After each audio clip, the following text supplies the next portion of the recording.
Здравей! Аз съм доктор Галя Манчева и днес ще говорим за това как безусловната любов може да ти помогне да постигнеш по-добър баланс между работата и децата. Нека започна с един въпрос към теб. Колко пъти си се чувствала виновна, че не можеш да обърнеш достатъчно внимание на децата си, когато си заета с работа или проекти, или обратното? Колко пъти мислиш за задачите си, докато си с тях? Напиши ми, моля те, в коментар. Това е мястото, където можем да споделяме опита си и да се подкрепяме. Чувството за вина е нещо естествено, но то те блокира и ти отнема много от енергията. Когато се фокусираш върху това, което те затруднява, например мисълта «Детето ми пречи на проектите», този проблем започва да расте. В тези моменти ставаш раздразнителна, губиш концентрация и мотивация. А децата са константа. Те имат нужда от твоето внимание, но това не трябва да бъде товар.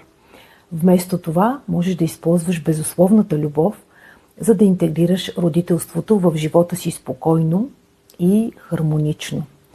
Аз самата преминах през този процес. Когато децата ми бяха малки и работех много натоварено, много често изпитвах вина.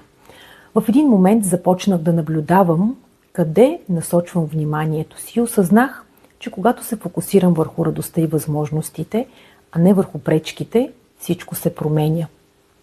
Появи се спокойствие, появи се увереност и вътрешна хармония. Това се отрази и на работата ми, и на отношенията с децата ми. Ти дали си опитвала понякога да се фокусираш по този начин? Ще се радвам да ми споделиш какво се случи с теб. Безусловната любов те учи да приемаш децата такива каквито са, без сравнения и без нереалистични очаквания.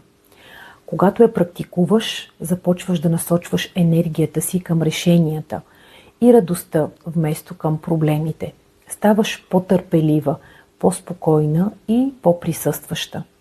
Когато ти си хармонична, това се усеща в цялото семейство. Децата се чувстват обичани, а работата и личните ти проекти започват да се подреждат по-леко. Ето няколко стъпки, които можеш да приложиш още днес. Осъзнай кога се появява вината. Наблюдавай я в мислите си. Промени фокуса. Насочи вниманието си към положителното в този момент. Практикувай кратки моменти на присъствие и благодарност. Дори 5 минути са достатъчни. Приеми несъвършенството и не се стреми към това съвършенство. Децата учат от нашия пример.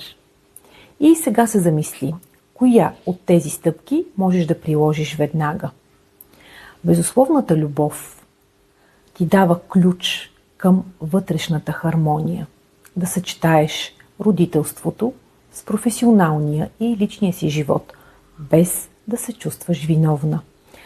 А ти позволяваш ли да се чувстваш реализирана и пълноценна?